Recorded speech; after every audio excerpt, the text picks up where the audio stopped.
On this episode of This Week in Linux, we have a lot of distro news from Linux Mint, Peppermint, MX Linux, GParted, Lubuntu, and Bedrock Linux. If you haven't heard of Bedrock, you will certainly want to stick around for that. Then we'll check out some app news from VirtualBox, Handbrake, and some command line goodies like Grep Sed. Later in the show, we'll cover some core news with Coreboot and everyone's favorite Systemd. There's also some Linux gaming sales going on, and we'll check out the latest Humble Bundle from the Hacking the Holidays book bundle. All that and much more coming up. I'm Michael Tunnell with TuxDigital, and this is your weekly source for Linux good news.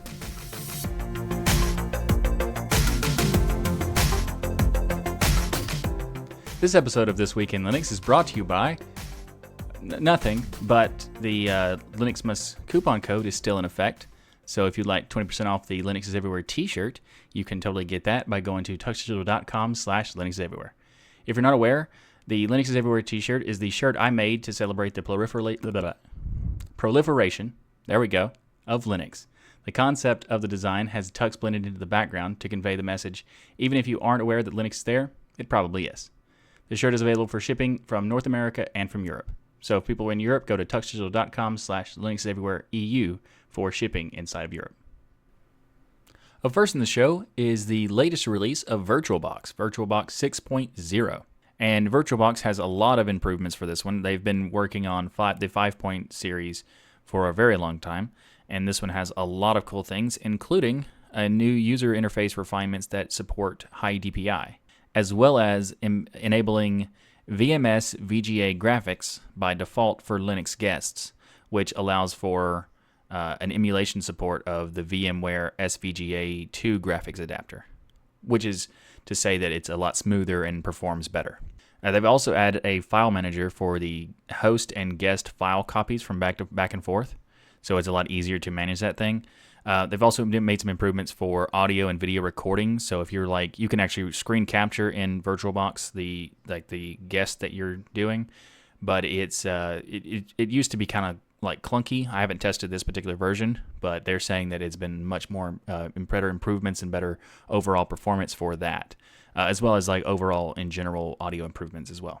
So one of the things that's really cool about it is that they mentioned that it's now supporting OS2 shared folder support and macOS in a way.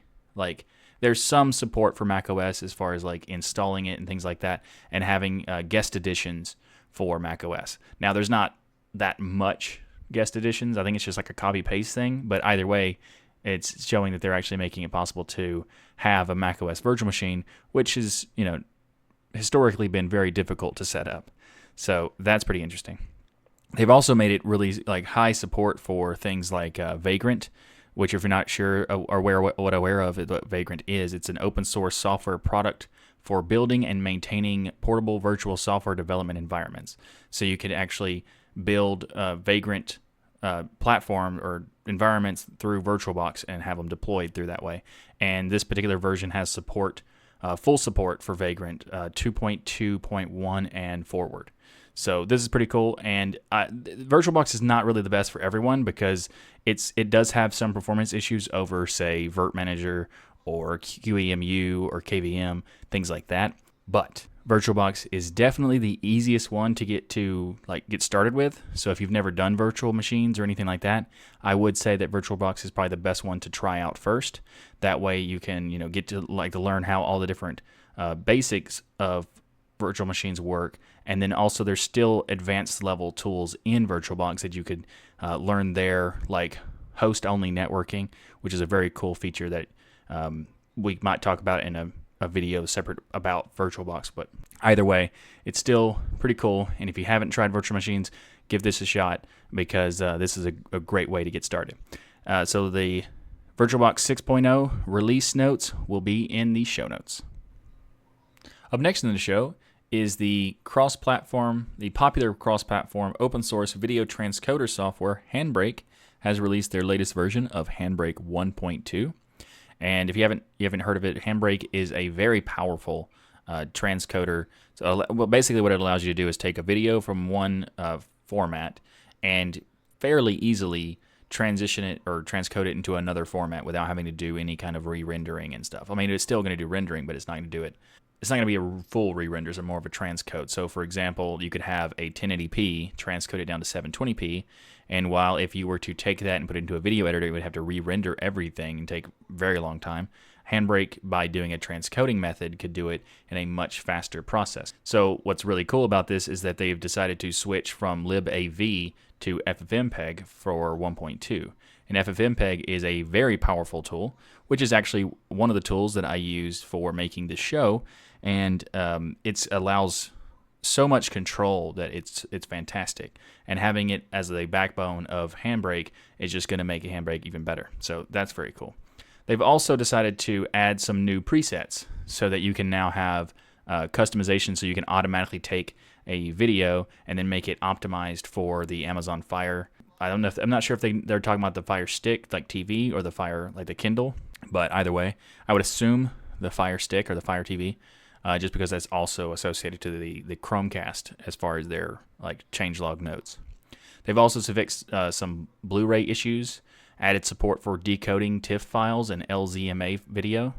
They've also added some support for Speaks audio decoder. Speaks is a very popular audio decoder tool. Basically, it's more like a codec essentially, and it's used heavily in software like Mumble or Opus Audio and things like that. It's really cool for like talking rather than music, more of an audio for talking and like podcasts like this. Speaks is very useful for that. They've also, what's very interesting, they've had initial support for building against GTK4 toolkit. So they're already working on having Wayland support and GTK4 support and things like that. So that's pretty cool. And if you are interested or have any need for transcoding a video, Handbrake 1.2 is something you should definitely check out. I'll have a link to that in the show notes. Up next in the show is some very, very useful command line tools that are, like, I use them all the time. They're very helpful, and if you haven't tried them out, you should definitely check out the man page, which I'll have a link in the show notes for each one of them, because they're both great. They're both great in their own, usage. So, for example, Grep allows you to easily find content inside of an already like a text file or any kind of document file. Not any kind of document file, but most document files. And then you could like find specific strings inside of other like various different files, and you can even do it loop in a bash script, so you could quickly and easily, maybe not easily, but you could definitely quickly do it. So Grep is really cool, and Sed is really cool because it allows you to use regular expressions to modify existing files and like add extra content to the end of a file, or like if it finds a string, it could then add some more content to that string.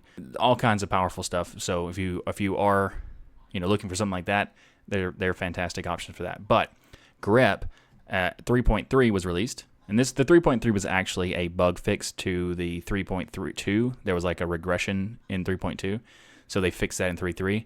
But 3.2 and 3.3 essentially have like the same benefits in the fact that they have improved the performance of many of the expressions, mostly like the OR expressions and stuff like that for common prefixes. And this performance improvement is like over 30 times performance improvement. So that's awesome. They've also had additional speed up of like when searching for large files, they increase the initial buffer size. So it allows you, depending on the kind of files and how many files and things like that, an improvement of 3 to 23% of increased speed. So fantastic. It also allows you to diagnose like Stack Overflow, which is something that they used to have, but they removed it. And I think it was like 2.6 they removed it. Yeah, I think it was 2.6 they removed it. Anyway, they brought it back, and that's great. So check out the link for Grep in the show notes. But also Sed, now by default, it uses a fully buffered output rather than the line buffered output. This will pretty much like, it'll improve performance noticeably. There hasn't been like benchmarking to test see how much it is, but it is noticeable when you do like a lot of heavy scripting with Sed. I actually have a to-do system. I don't use it anymore, but because I didn't want to maintain it anymore. But essentially, I wrote a to-do system that was based on the to-do.txt concept, and had scripts to like automatically modify things, and it would use sed to modify those files. So it worked great. I just didn't want to maintain it anymore. So anyway, and also found a really good option, for a replacement. So I'll make a video about that one in the future. But it is also really cool is that they made it so that you can use the taci command to have different configurations that would allow to use the fully buffered output. But if you wanted the line buffered output for some reason, you could use the tacu switch to go back to it. So that's pretty cool. And I'll have a link to both grep and sed in the show notes. Up next in the show, in the canonical corner, or in other words, the Mir, yes, it still does exist, news. Mir 1.1 was released, and this one actually is very interesting. For those who are not aware, Mir was never like deprecated or anything. It was kind of like moved over to an IoT thing, and then later converted it into a compositor for Wayland. Very cool thing is that Wayland does need a full compositor, and Mir can provide that as a universal compositor for a lot of different DEs. And we already know at least 2 DEs that are considering it. I think Mate is like heavily considering it, and I think also other DEs like maybe LXQt or something else might be considering using Mir as the compositor for a Wayland, like a Wayland approach, so they don't have to reinvent everything. They could just use that as the compositor. So that's very cool. But one of the things that was like horrible with Wayland for a long time, and still kind of is, because, well, it's NVIDIA, and NVIDIA doesn't typically like to do things, in a timely fashion. So what's very interesting here is that Mir 1.1 introduces support for the EGL streams and KMS, which is the NVIDIA binary driver. So it allows the compositor or the Mir display server to work as a Wayland compositor on NVIDIA using this the means of EGL streams KMS backend that makes it compatible with the NVIDIA Linux driver architecture. So it essentially means that if a DE uses Mir, they would be able to support NVIDIA on Wayland. So that is a fantastic piece of news, because it makes it much more. It makes Mir even more interesting for a potential compositor, like a universal compositor solution for Wayland. There's also other compositors, and for example, GNOME and Plasma have their own implementation of Wayland support for compositing, so they probably wouldn't use the Mir solution. But it's very cool that Mir is being like converted into this so that other DEs could totally use it and make it like a lot less effort on their part to make support for Wayland. So that's very cool.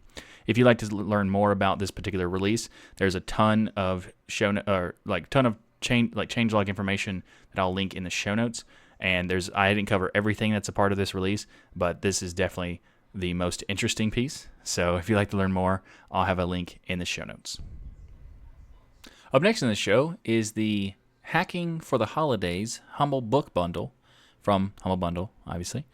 And this is an interesting thing. So if you've ever been interested in penetration testing or hacking or anything like that, there's also a variety of different types of hacking that are included in this, like forensic imaging, even the Car Hacker's Handbook, which is a pretty interesting idea. Then there's also some stuff for like securing modern web applications, Metasploit usage for penetration testing, tons of different things like Android security stuff, iOS application security, malware analysis, overall just like tons of things. That even like an introduction to hacking in one of these cases, like the penetration testing, the hands-on introduction to hacking.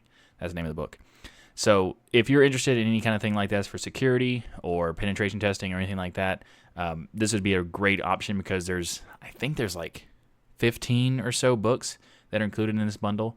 So it'd be a great option to try out if you want to learn more about this. Then I think that it would be a great opportunity to do it. This is from the Humble Bundle, and before I move on, I do want to let you know that the link in the show notes and in the description of the YouTube video are it's a link.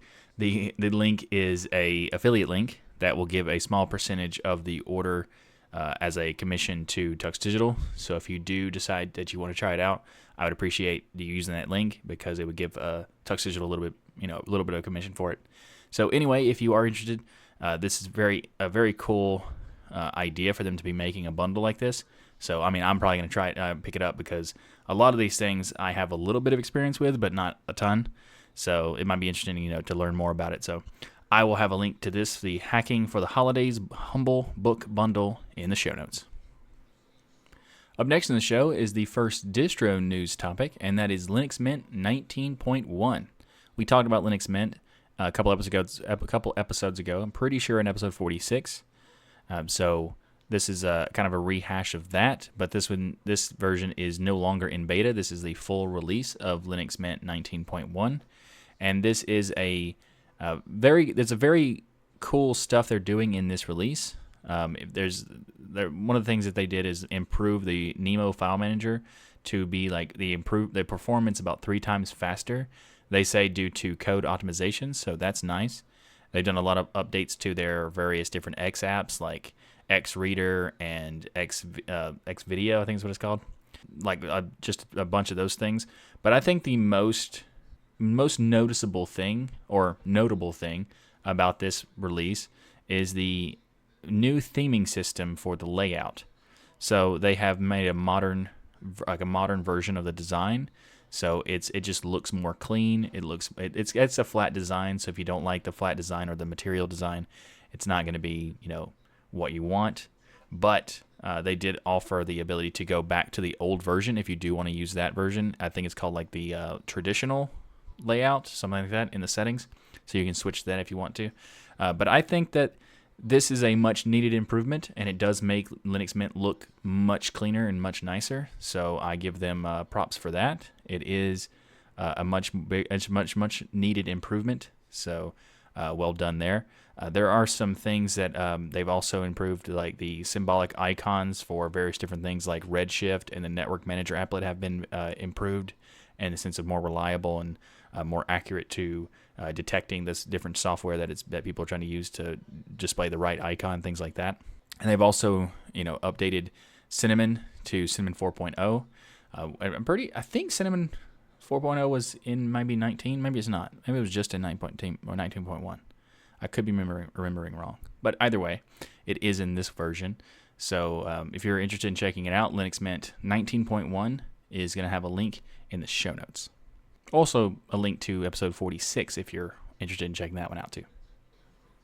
Up next in the show is GParted Live. 0.33.0-1 has been released, and GParted is an application for partition management, but GParted Live is a distribution based around the partition manager, allowing you to easily partition a drive without having to do any have a separate live USB for an existing distro, or if your entire purpose is just to have a utility that allows you to do partition management, this is a great option for that. So this is a brand new version of 0.33.0, and it includes a bunch of updated packages and a variety of improvements.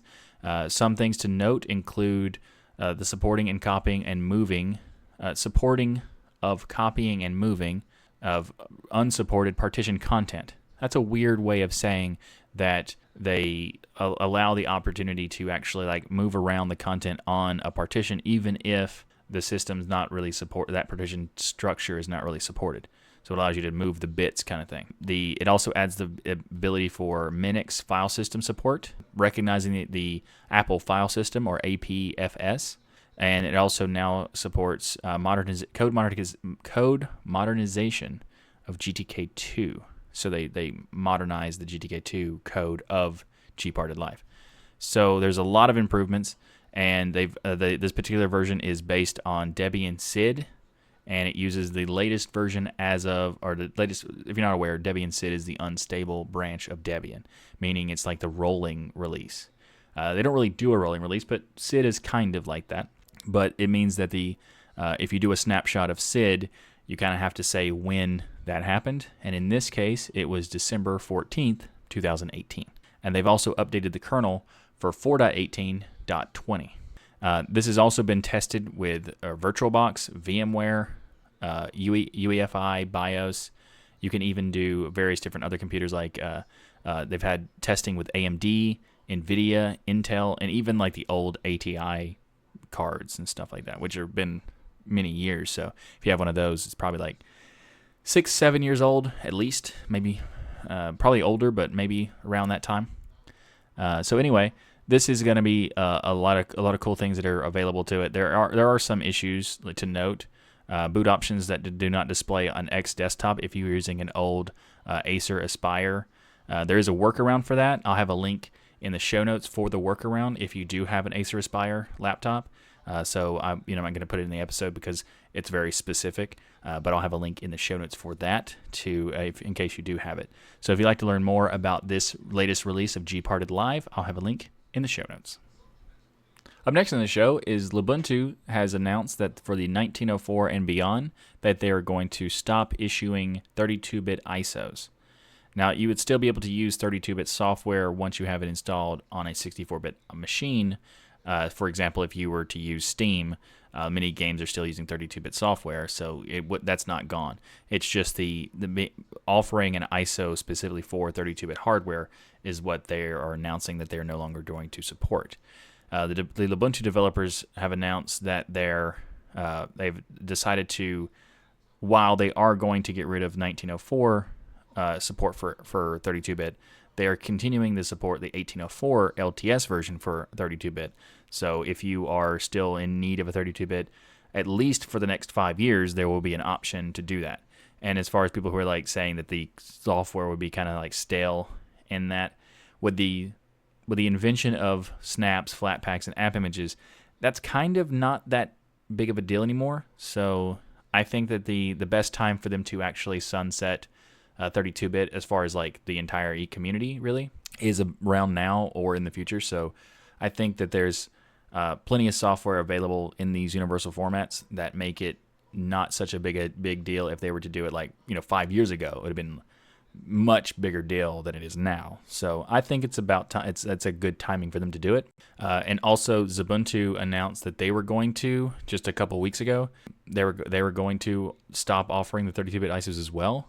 So that kind of leaves Lubuntu holding the entire stack of 32-bit ISOs management by themselves. And they're not a huge team, so that's a lot of work for a fairly small team to be able to maintain such a big stack. So I understand why they decided to do it. And also I know why people don't want that to be the case, but I think it makes sense because, well, 32-bit is... You really can't buy a 32-bit x86 machine anymore. You can still get old versions, but there's no brand new 32-bit x86 anymore. You can get 32-bit ARM, but that's still supported. It's the x86 architecture that's not going to have support. From the blog post on Lubuntu.me, they say, as an increasing number of Linux distributions have focused their attention on 64-bit x86 architecture, and not on i386, we have found that it's harder to support than it once was, with i386 only machines becoming an artifact of the past.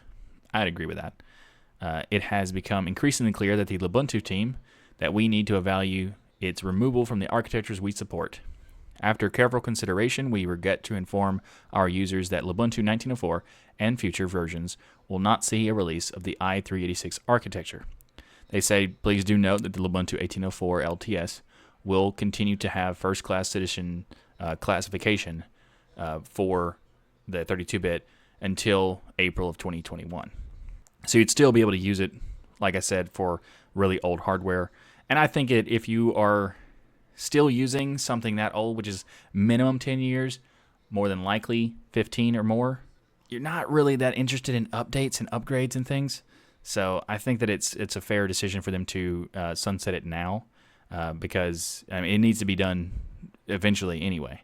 So there's that. I know a lot of people are going to be, disagreeing with me on that point, but there it is. So if you are wanting to learn more about this particular news and you want to check out the blog post on Lubuntu.me, I'll have a link to that in the show notes. Up next in the show is Peppermint 9 Respin has been released. If you're not aware, Peppermint 9 does a respin every 6 months or so, and they do a full release of different core. So okay. Peppermint is based on the LTS version of Ubuntu. In this case, Peppermint 9 is based on 1804 version of Ubuntu, and they make a lot of modifications. They do this really interesting combination of XFCE and LXDE as like a hybrid approach, and they also have a lot of custom tools like the SSBs, or the single site browser ICE system is very, very cool. If you've never tried ICE before, it's definitely worth checking out. I've actually used it I've tried to use it in other distros, and it doesn't really work outside of Peppermint, but I have heard some people have got it to work.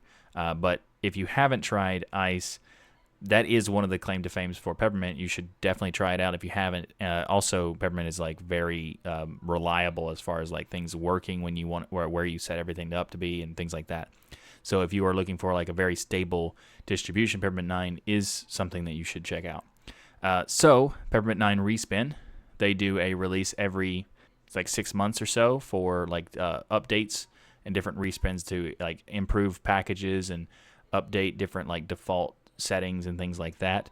So they're just in maintenance updates and things, but the main core is every 2 years. So this release, they decided to do something that some people find maybe controversial, and that is that they swapped out VLC for XPlayer, and XPlayer is the X app from Linux Mint, I'm pretty sure. And they said the reason why they did it is because they've had reports that VLC has been getting a little flaky on some of the users over the last few releases. And some people are, diehard VLC fans. I am not one of those. I think VLC is the absolute 100% best video player for Android and Windows. But for some reason, when it comes to Linux, it's not. It's flaky. Like, it artifacts all the time, especially if you use VLC for streaming. It has this weird artifacting where it shows these, most of the time it's these green weird pixels, and sometimes it's like green and purple pixels. It's not the best. So I actually switched away from VLC to MPV 4 or 5 years ago, and I've had a much better experience with that. And other people use SM Player and things like that. VLC is weird because it's like on other platforms it's known as being the absolute best option, whereas on Linux, not so much. I mean, at least in my opinion. Anyway, they also done some other interesting things to their update system. They've removed the level structure from the Mint update where they use the Linux Mint. They have their own levels. And they've fixed some ICE application structure where there was this weird issue where some of the things that are in the menu they weren't in the exact same familiar place where the whisker menu is putting things. They've actually addressed that to make it more seamless. They've also added some new utilities to the Peppermint settings panel, such as the accessibility settings, the ability to disable and enable NeoFetch, and they've also added a system information utility inside of these Peppermint settings panel. Going back a little bit, NeoFetch, you haven't heard of it, NeoFetch is pretty cool. It's if you ever go to these websites and look at these, show your desktop type things, or these wallpaper desktop where they just show you it's the whole layout, and then they'll have a terminal open and some details about the hardware and with a symbol of the distro. And that's typically done by NeoFetch. There's also some other ones, but NeoFetch, like ScreenFetch, but NeoFetch is a better option because it supports a lot more distros. It's updated more often, and it's really nice to see a distribution included by default, because I don't know of any other ones that do, so that's pretty cool. They've also done some other things like adding some extra packages like Build Essentials, making it easier to compile applications. They've also added support for mounting LUX encrypted volumes, so that's very nice because if you want to encrypt your drive, you would need that support, so it's nice that they're adding that. They've also added something that's really cool in my opinion for the people who are designers, and that is support for Wacom tablets and touchscreen structures. So very nice to see. And they've also done a lot of minor bug fixes and things like that, as well as also upgrading packages from Firefox, the kernel, and etc. So overall, this is a very nice update to a very nice distro. So if you are interested, you can check out the link in the show notes for Peppermint 9 Respin. Up next in the show is MX Linux 18 has been released. A couple episodes ago, on episode 46 of This Week in Linux, we talked about this as a beta version. So that was a very quick turnaround to release the latest version of MX Linux 18. So just as a reminder, when I talk about the things that they have done as far as like the improvements. So for example, they've updated the firmware. They've updated the kernel to 4.19.5. They've updated Mesa drivers to 18.2.6. These are all like very up to date. So like a lot of people if you look at it, some people might be confused by this, but MX Linux is based on Debian, but they also pull packages from Debian testing and Debian Sed. So they can get packages much quicker rather than if you're based on Debian stable, which is known for being fairly out of date a lot of the time. But they also have updates to Firefox, Clementine, Thunderbird, LibreOffice, and many, many more. One of the things that's really cool about MX Linux is all their MX apps, like the MX installer. They've done some really interesting things about now including support for LUKS encrypted partitions, very similar to the news about Peppermint. Another thing about it is that they've done a lot of improvements to support the MX package installer, supporting these various different universal package formats like Flatpaks. They've also added some faster performance improvements, as well as a popular apps entry, which is kind of like it's kind of like a featured section, but more of a trending section about what apps that might be interesting to people who have are just browsing for new software. So that's pretty cool.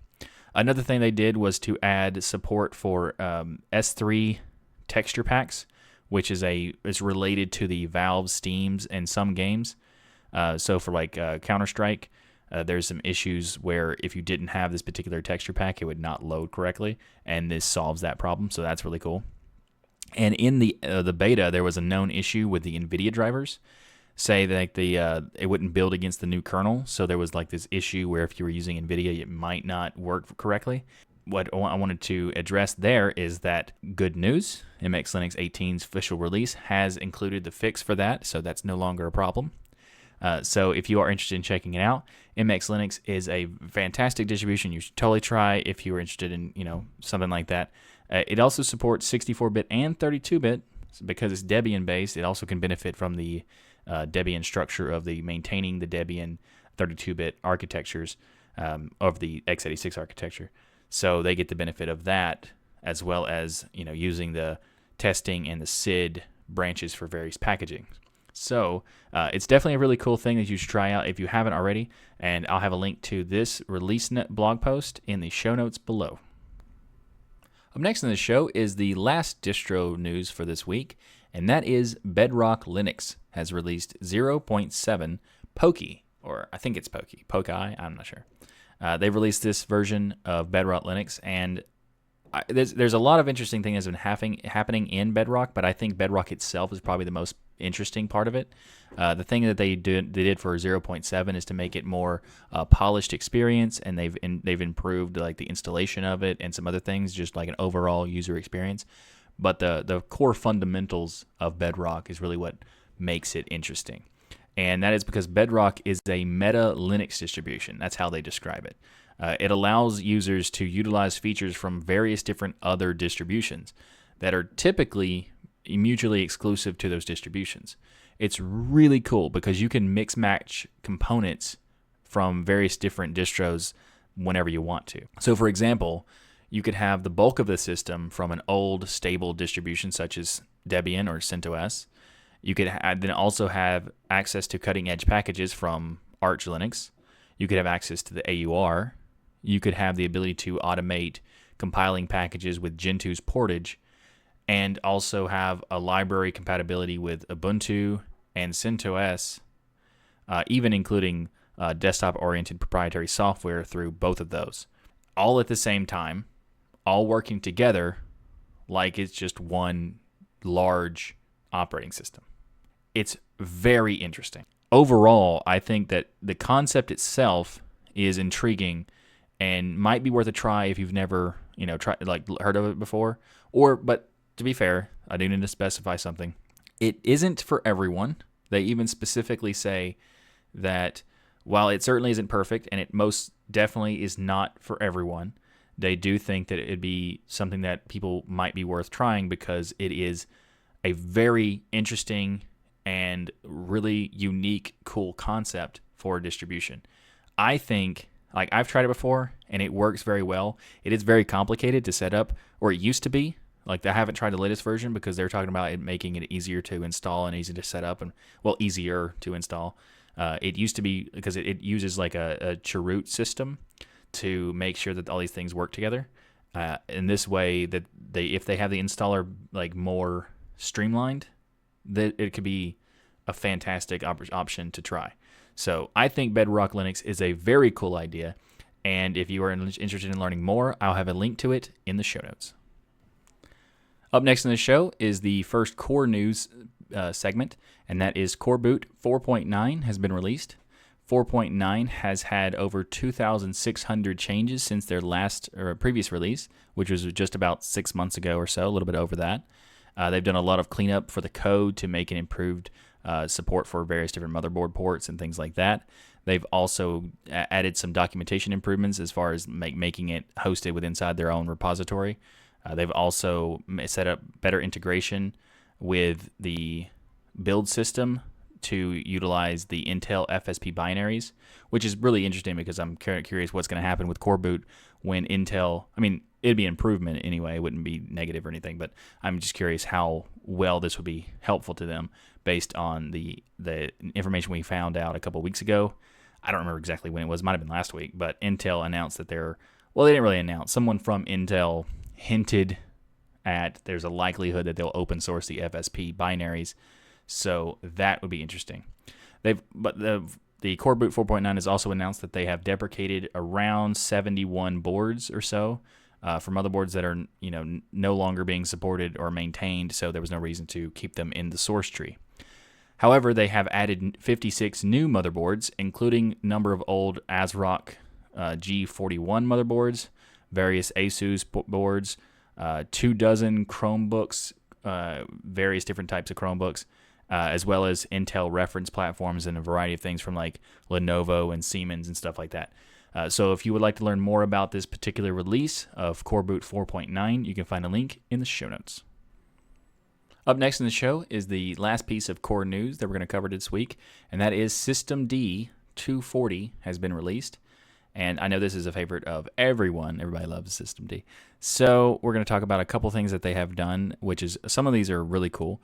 The first thing that they've done is they've added a new service type called type equal exec or executable.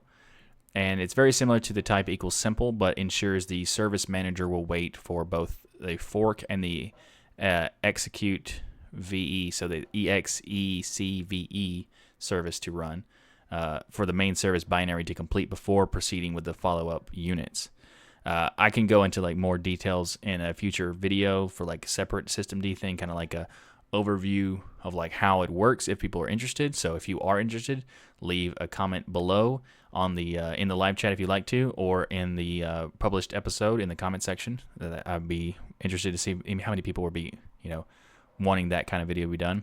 But another thing that they did, which is probably the most coolest thing that I want to talk about. So the thing is really cool is that there's this new security analyze structure, and that is called Systemd tac analyze then security is how you run it. And the way it works is that it's allowed for analyzing the security and sandboxing settings of services in order to determine an exposure level for them, indicating whether a service would benefit from more sandboxing options turned on or not for it. So it's a really cool idea because it allows you to essentially scan the security of a process as it executes to see whether it needs to have extra sandboxing or not. That is an interesting idea, and I think it's really cool that they added it for this release. So if you're interested in learning more, I'll have a link to the Systemd 240 release notes in the show notes below. But if you'd also like a video talking about how Systemd works and things like that, please leave a comment below in the comment section, or let me know right now in the live chat if you'd like to. So again, the link for the 240 release will be in the show notes. Up next in the show is Purism's Librem 5 developer kits are now shipping. And this is great because there was a worry that some people were having that they might not get the developer kits out before the end of the year. They actually were planning originally to get them out in June, but unfortunately that didn't work. Or it might have been July. I don't know. But it was sometime during the summer that they were intending to get it out. But that didn't happen. But they are now sending out the boards or the developer kits for the i.MX8M based hardware. They were originally developing it on the iMX6M, but the iMX8M is a much more powerful chip, so it would be a better option for that. So that's why they waited a little bit.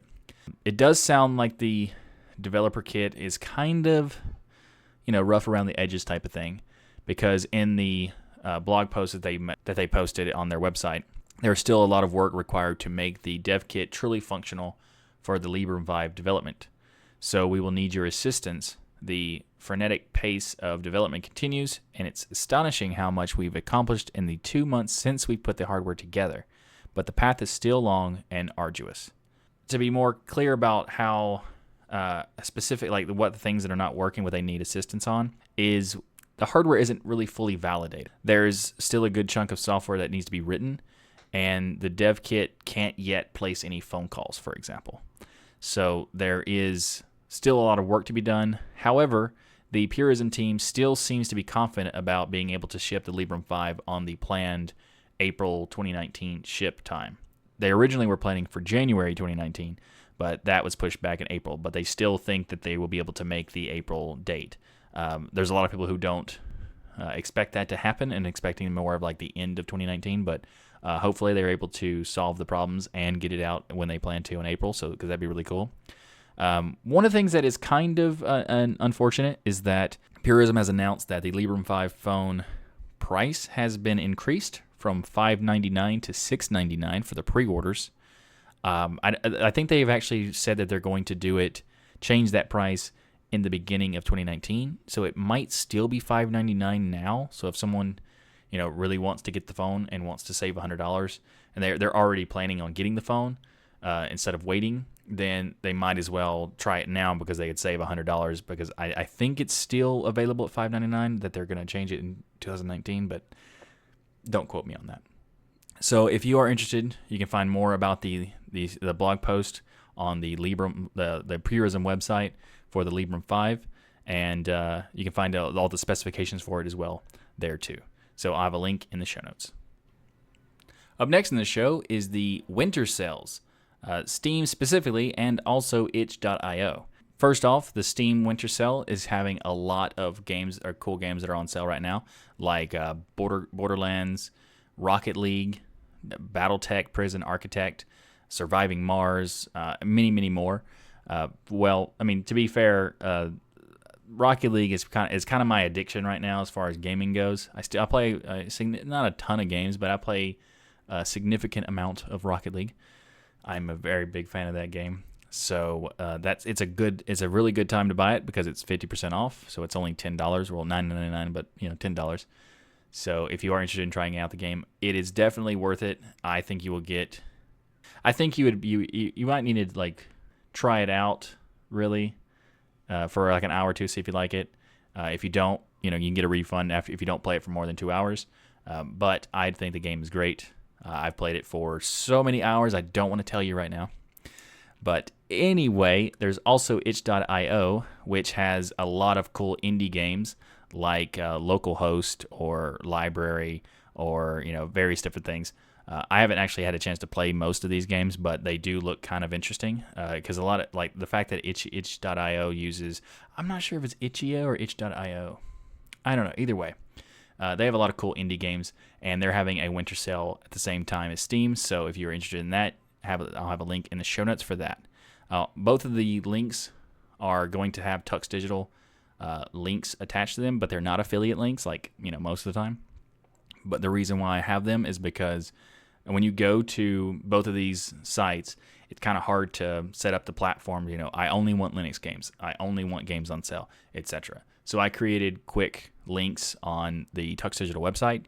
You can go to tuxdigital.com/gamesonsale, and there's a bunch of different platforms and stores that have links directly to Linux games that are on discount. And so if you go to tuxdigital.com/Steam sale or tuxdigital.com/itch.io sale, that'll go directly to their sale section with the Linux platform already selected. So just a quicker way to get to it. So anyway, I'll have a link to those in the show notes. And finally this week, Microsoft has announced Project, I think it's Mu, and this is an open source UEFI implementation.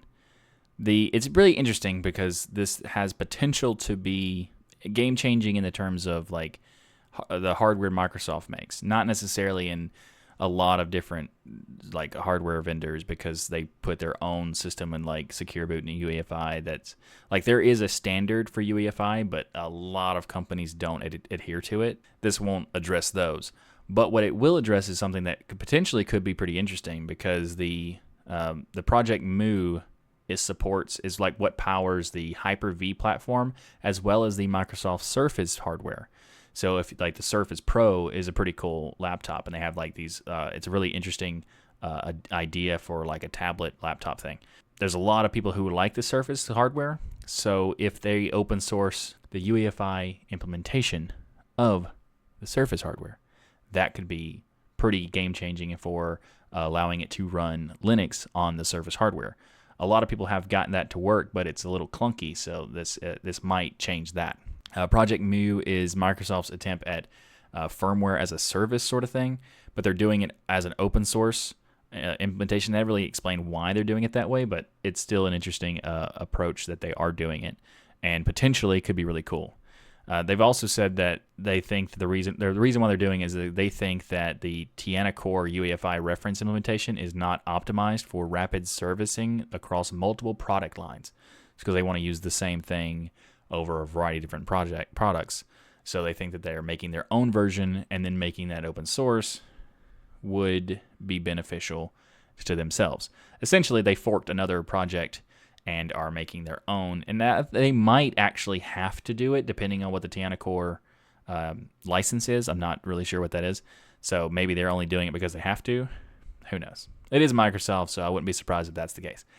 Anyway, if you are interested in learning more about this particular new bit of news, I'll have a link to the Project Mu blog post from Microsoft in the show notes.